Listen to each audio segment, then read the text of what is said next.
messieurs, c'est un coup de tonnerre sur l'Union européenne et sur l'Ukraine en cet instant où j'enregistre cette vidéoconférence. Une grosse révélation vient d'être faite dans un média officiel, un média mainstream, un média de l'OTAN qu'on appelle le Financial Times.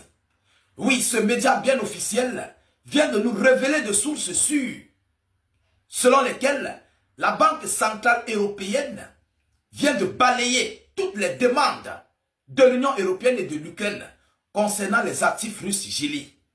Alors, vous savez que les Occidentaux étaient sur une procédure où ils avaient même voté du côté de Bruxelles, selon lesquels l'Union Européenne devait prêter cet argent venant des actifs russes gelés pour les réparations en Ukraine, qu'ils disent entre guillemets les réparations en Ukraine. Mais cet argent devait servir pour l'achat du matériel militaire pour Volodymyr Zelensky.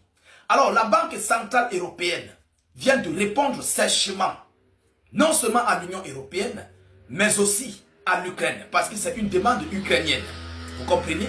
Donc, elle a été catégorique concernant l'argent des actifs russes. Vous savez, Dieu connaît bagage qui est lourd. Oui, Dieu connaît bagage qui est lourd.